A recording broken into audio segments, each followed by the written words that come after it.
नमस्कार दोस्तों, आप सब लोगों का फिर से स्वागत है इस ज़बरदस्त सीरीज़ में फुल नंपाई कोर्स। लास्ट लेक्चर में हमने देखा कि किस तरीके से हम एक नंपाई एरे में से उसकी जो यूनिक प्रॉपर्टीज़ है वो हम निकाल सकते हैं।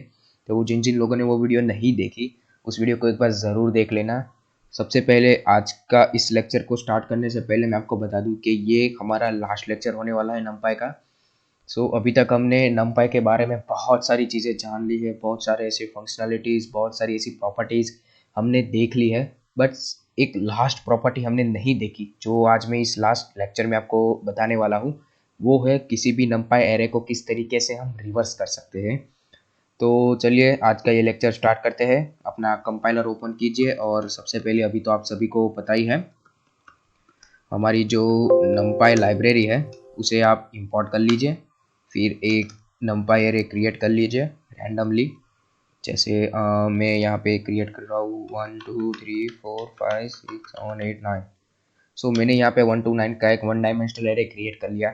अभी मुझे आउटपुट में क्या चाहिए, ये पूरा का पूरा एरे रिवर्स ऑर्डर में चाहिए, मतलब 9 से 1 तक। उसके लिए नमपाई हमें एक फंक्शन प्रोवाइड करता है फ्लिप। जैसे नाम से ही आपको पता लग गया होगा, फ्लिप मतलब फ्लिप करना, किसी भी एरे को रिवर्स ऑर्डर में प्रिंट करना। यहाँ पे हम एरे का नाम दे देंगे और इसे प्रिंट कराने के लिए क्या करेंगे, हम किसी दूसरे वेरिएबल में सेव कर लेंगे। लास्ट में हम इस बी को प्रिंट करा लेंगे, आप सभी को पता ही है। सो यहाँ पे आप आउटपुट देख सकते हो, 9 to 1 तक का हमें क्या है, हमारा रिवर्स ऑर्डर एरे मिल चुका है।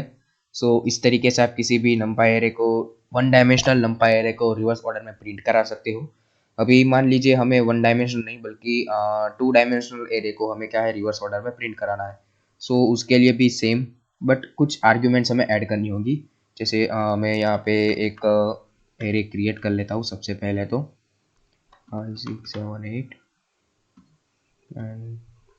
9 10 11 12। ओके, मैंने यहाँ पे एक टू डायमेंशनल एरे का एग्जांपल ले लिया। चलिए सबसे पहले देखते हैं कि अगर हम पूरे एरे पे फ्लिप फंक्शन अप्लाई करते हैं तो क्या आउटपुट मिलता है हमें।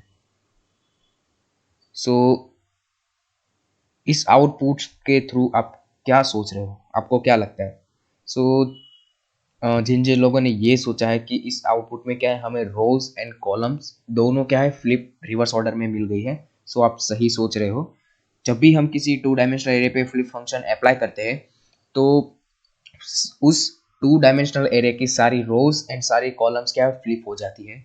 बट मान लीजिए कि हमें कोई एक एक रो या फिर एक कोई पर्टिकुलर कॉलम ही क्या है, हमें आउटपुट में रिवर्स ऑर्डर में चाहिए। तो सबसे पहले उसके लिए यहाँ पे आपको एक आर्ग्यूमेंट ऐड करनी होगी, जो आपने पहले देखी ही होगी, axis is equal to 0। Axis is equal to 0 करने से क्या होगा, एक्सिस इज इक्वल टू 0 करने से आपके टू डायमेंशनल एरे की सिर्फ रो ही क्या है, रिवर्स ऑर्डर में प्रिंट होगी, कॉलम एज इट इज रहेगी। जैसे यहाँ पे 1 क्या है, फर्स्ट पोजीशन पे खुद के सब एरे में। यहाँ पे भी 1 क्या है, खुद के सब एरे में फर्स्ट पोजीशन पे है, यानी कि कॉलम्स एज इट इज है। बट यहाँ पे इस एरे में क्या है, जो रोज है वो क्या है, सारी की सारी रिवर्स हो चुकी है। अभी सेम अगर रोज की जगह हमें कॉलम्स को रिवर्स करना है और रोज को एज इट इज रखना है, तो सिंपली यहाँ पे 1 और आउटपुट देखिए। यहाँ पे क्या है, सारी की सारी कॉलम्स क्या है, रिवर्स हो चुकी है, but row as it is है। सो इस एक्सिस आर्ग्यूमेंट के जरिए क्या है, सिर्फ आप रोज और कॉलम्स को ही क्या है, आप रिवर्स कर सकते हो। अभी एक और क्वेश्चन यहाँ पे आता है कि सर हमें अगर किसी पर्टिकुलर रो या फिर पर्टिकुलर कॉलम को ही हमें अगर फ्लिप कराना है तो वो किस तरीके से कर सकते हैं। उसके लिए भी सिंपली यहाँ पे हमें जो आर्ग्यूमेंट हम एरे का जो नेम हम आर्ग्यूमेंट में देते हैं, वहाँ पे हमें एक और चीज़ ऐड करनी है, इंडेक्स। किस रो या फिर किस कॉलम को हम फ्लिप कराना चाहते हैं। फॉर एग्जांपल मैं यहाँ पे जो सेकंड रो है 5 6 7 8, मैं सिर्फ उसे ही फ्लिप कराना चाहता हूँ। उसकी इंडेक्स क्या है, 1। सिंपल। अभी पहले देखते हैं इसका आउटपुट क्या आता है। यहाँ पे हमें एक अकेली रो मिली 5 6 7 8, वो भी क्या है, रिवर्स हो गई। मतलब हमारा लॉजिक क्या है, क्लियर है, हमें पता चल गया कि किस तरीके से एक पर्टिकुलर रो को रिवर्स करना है। अभी मुझे आउटपुट में सिर्फ ये अकेली रो नहीं चाहिए, मुझे क्या है, पूरा एरे चाहिए। सिंपली हम क्या करेंगे, इसे हम कहेंगे ए जो भी पोजीशन हमने यहाँ पे लिखी है f1, सिंपली यहाँ पे हम अब क्या करेंगे, हम a को प्रिंट करा देंगे और आप देखिए हमें पूरा एरे मिल चुका जिसमें जो सेकंड रो है वो क्या है, सिर्फ रिवर्स ऑर्डर में, बाकी first and third row as it is है।